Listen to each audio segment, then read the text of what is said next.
let's get into it. Coach Colin here. This video is a little like, okay, so there's been a gag order, right? Put on 3,000 people, lawyers, defendant, plaintiff, everybody who was there, associates of the case, and all this stuff going on. And for some reason, every time we do hear about a witness, okay, I'm not saying here nor there, I just think it's odd that every time we hear about a witness, they're like in their 30s, 40s, they didn't go to the school at all. The guy who cheered definitely didn't go to the school, probably in his mid, maybe late 30s. Skylar, definitely in his mid, late 30s. George Zinn in his 70s or something like that, I would think, 60s, maybe late 60s or something like that. We just keep seeing all these people, and there are no interviews with the college kids. And the one kid, I might pull up that clip for you. The one kid, if I can find it, the one kid that was actually talking about it, he got contacted by the Bureau, and they didn't actually threaten him, but he felt like he needed to take down the video. That's his story. He put up a video about the whole thing, and he felt like when he got this call from the Bureau, he felt like, and then he heard about the gag order, and he's like, I think I have to take this down. So he took down the video. That's the only college kid that I know of that got interviewed, or at least was speaking up about what they saw. Other than that, it's all these adult age people. It's very odd. And this is what this video is about, because there's 4 people here who are witnesses, and they're talking to the news. Now, I'm just going to start the video, but I thought they couldn't do this. Here, listen to this. Prove Me Wrong tour. Jason Behunin, Christian Overton, Kurt Lichty, and 15-year-old Carter Lloyd all stood somewhere in the crowd on September 10th. Jason is in the red hat in this picture, just off to Charlie's right. When I was coming into UVU, I hadn't been following Charlie Kirk very much at all, except for the last few months. I didn't really know much about Turning Point or anything like that. I was like, oh, he still has tickets. I checked online and went to UVU, got the ticket, or went to Turning Point, got the tickets to come in, and came in about 45 minutes early and worked my way all the way down into the front row. A rally-like energy surrounding a speaker others had followed for years. I was just to Charlie's right, maybe 30, 40 feet up, and the excitement was there. It was palpable, the energy. We were cheering and fist bumping.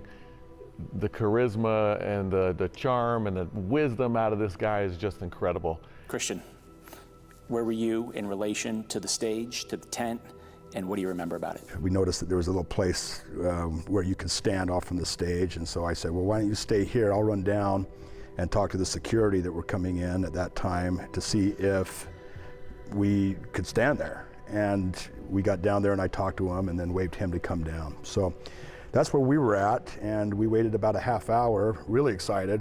We kept looking at each other going, are you kidding me? We're right here off the stage, this is amazing. And about a half hour after is when Charlie arrived. He started throwing out hats, and then he had given one to my son, personally handed it to my son. And I remember him taking off his hat and putting the 47 hat on his head. And man, we were just excited. Carter, you're the youngest one here. Tell me how old you are? I'm 15. You're 15. Why did you decide to go out there that day? My mom and sister, they love politics a lot, and like our family is just like very into politics. And I remember my mom telling us in St. George that he was coming to UVU, so we thought, we all agree with Charlie, so we're like, why not go and see him? Tell me again where in relation you were to the stage and what you remember when everything started to happen. I remember, it's crazy when you experience something like so crazy, your mind remembers like simple things that aren't very simple to you anymore. Like I remember turning around to see my mom smiling while recording. I remember like seeing a book on the ground, just like Charlie's book. I know, way too close to the camera, but you have to understand, I have a Patreon now, so consider subscribing to the Patreon. As you know, sometimes we get attacked by bigger accounts and it puts this channel in jeopardy. On Patreon, I'll be able to talk about things that I can't talk about here, and you'll have more of a link to me just in case, because like I said, they're going to figure out this whole Philadelphia thing that I've been rolling with the past few weeks. And if they do, you'll find me over there. Link in the description. People chaining USA.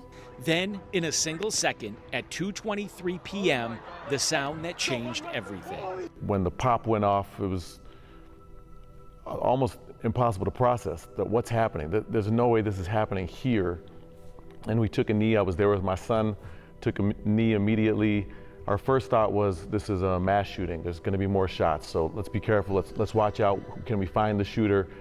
And then when we only heard that first shot, we knew, okay, this was targeted specifically for Charlie. So now let's get people out of here. Let's clear the place. And still on our way walking to find my other son, who was on campus as well, we were just dumbfounded, shocked, in total disbelief of what had just happened. It's just so odd to me that these guys, every other, there are so many, there are literally thousands of witnesses. And the ones that end up popping up just seem so, I'll just say odd. I don't want to get in trouble. I'll just say they seem odd. Again, their ages, what they have to say, shot pops off. He's clearing people out with his son. Good dude, squared away dude, handled the situation well. But again, very odd. It's like no one who is of college age going to no one going to UVU is being interviewed, is talking about what they've seen. How is that possible? And then it's a 15-year-old and a bunch of 40-year-olds and then a dude who's a senior citizen. How does it end up that way? What's going on with that? I really don't get it. And there's so many theories circulating that. I know what people think of when they first see anybody who pops up on a bunch of news outlets and whatnot. You think like, this guy's been kind of positioned. He's the guy that they're all going to, or, these people, they're the ones. Like, why are they chosen? Why are they chosen and why are they not gagged? Why didn't they get contacted? Why is it that the guy that was university age who put out a video, and you know what happened with that guy? I think I have to pull up a clip of this guy. This kid was in university, right? I don't know if he was going to the school, but he's like that age. He goes on Real Voice for America. He's talking to Eric Bowling, or Bo, whatever his name is. The guy who's on Patrick Bet-David's podcast, who told like blatant lies and then had to come back onto the podcast and correct what he said. He's talking with that guy. Eric says to him, so you've been contacted by the Bureau, right? And the kid goes, no. And he goes, what?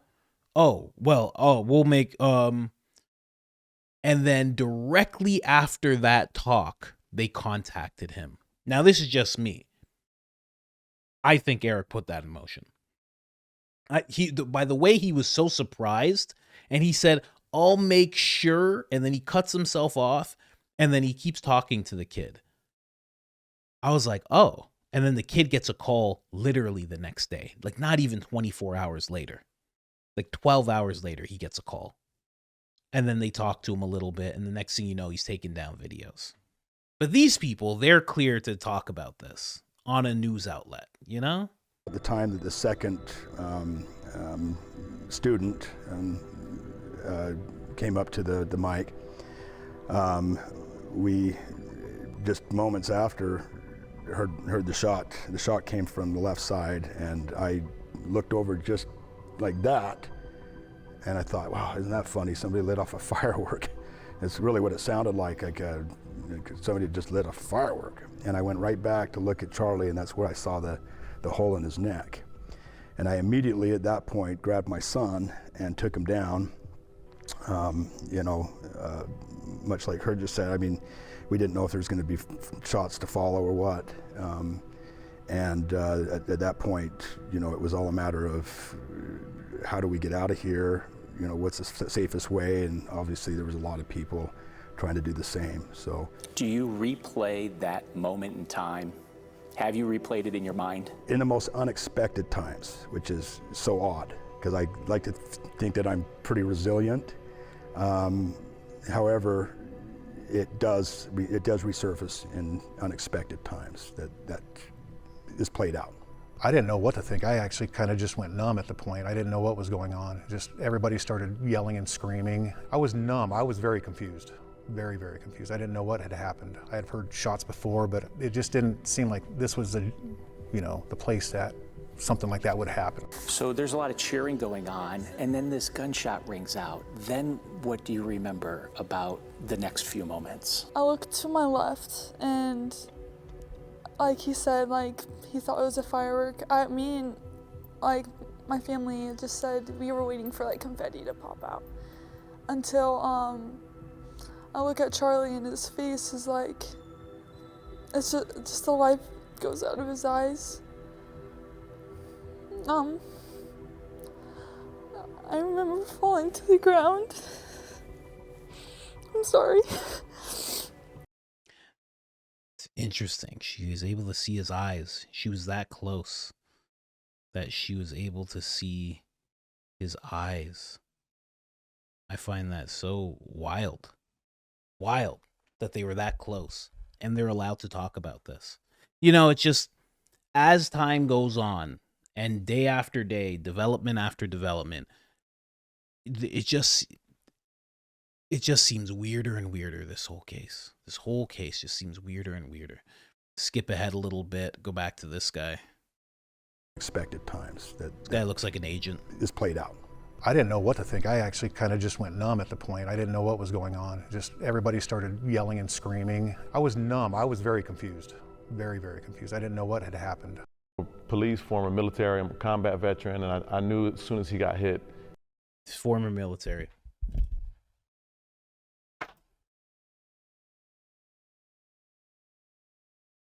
That's it. What we doing here, man? What we doing here? Cue Candace. Someone cue Candace. Might get her in here. That's it. What's going on? Shot pops off. Former military guys clearing people out. Okay. What's happened? How many people in the military were in that crowd? You got 12 phones from that place in the Middle East, Philadelphia. You got 12 phones that are from that place. You got an Egyptian plane coming down. You got one guy cheering who's former military. Huh? You got Skyler who knows how to jump out of planes. He's basically Jason Bourne, this Skyler Bard character. He's Jason Bourne. He's Tom Cruise, Mission Impossible, saving the world. And then all of a sudden you got this guy. How many? How many were there? Just 1,000 people? Former military? So Charlie had former military in front of him. He had former military beside him. This guy was surrounded, man. This is ridiculous.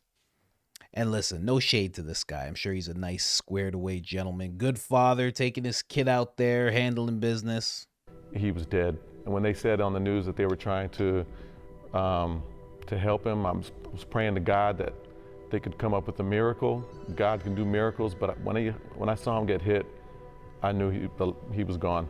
He was dead on impact. One of Kurt's sons was on the other side of campus. It was chaos. It was chaos. I was still processing. I called his wrong phone number like 18 times and he wasn't answering. So then I started freaking out. But we were able to connect. People were running everywhere, shouting. As police locked down campus, Kurt and his two sons began helping others. Mr. Rogers says try to find those who are helping in a disaster like this. So we tried to find people we could help, people who were crying. Mr. Rogers quote. Okay. Did he say that he tried to call his son? His other son was on the other side of the campus and he called the wrong number 18 times and he wasn't answering?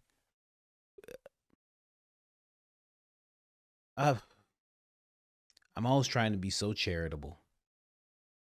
I should just word vomit on Patreon about this, because there's so many things I want to say. But you always gotta worry here. Anyway, 18 times. What does that mean? Does it mean that he was dialing like it's 1991? He's dialing someone's number. Who's dialing numbers? What? Is that even a thing? Do the phones even allow that anymore? Do they? So he's dialing a number 18 times? Or is he clicking on a number 18 times and it's the wrong number? What? I'm not skeptical of these people. I'm just saying, every time someone opens their mouth about this case, there's something else. I tried to console them, tried to get people to get rides, call their mom. And then once we were together, me and my sons, we called their mama and made sure we got off campus before everything was locked down. All 4 witnesses left with images that still won't fade, and the process of healing has been messy and personal. How have you been coping and getting through this?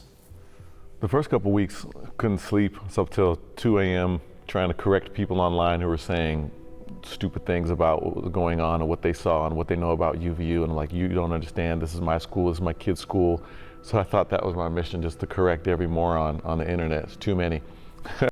For sure, people said things about the church and whatnot. They get mad. I've gotten a couple emails. They get mad. You talk about the church and you talk about how close everything is in that neck of the woods. They get upset. Some of them like to be called Mormons. Some of them don't. Some of them are like, "Oh, Mormon." They put it in quotes. Okay. All right. I'm just saying. That's my experience so far. That's for sure who he was correcting. Who else could you be correcting? You don't know anything. If I'm talking about the EMS guys, the EMTs that were there, and I'm talking about the security waving those guys away, who are you? You're gonna correct somebody? How? Why? Somebody says something about a microphone. How are you correcting anybody on anything? You heard the shot and then took a knee. And then panicked and called the wrong number 18 times. Who are you correcting about anything? You're dialing numbers like it's 1974. You got a rotary cell phone trying to tell people what's what and who's who. What are you talking about here? It's late at night. That's why I got the glasses on. I get a little laid back at nighttime, you know? Anyway, let's keep going.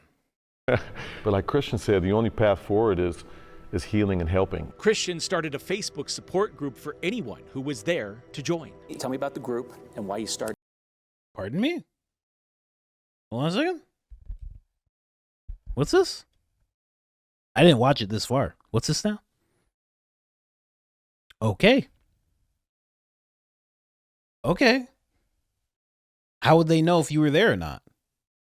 You just say you were there? Okay. All right. Noted. Let's keep going. For anyone who was there to join. Tell me about the group and why you started it, and has that been helping you cope? Absolutely, it has. I knew that my path to healing, even immediately after what I had witnessed, would be to attempt to help others, try to process and try to be there as a support while I was trying to figure out how I was going to come to grips with dealing it on my own terms. And so from a therapy standpoint, I think that has helped me quite a lot. How about your son? Tell me how old your son is. He was here as well on that day. How is he doing, and how are you helping him? We haven't had a lot of discussion. I've given him his space. We've had him in therapy as well. He's going to have to, and he's obviously knows that I'm here for him when he's ready to talk, when that time becomes, apparent for him. But right now, it's a tough thing to deal with.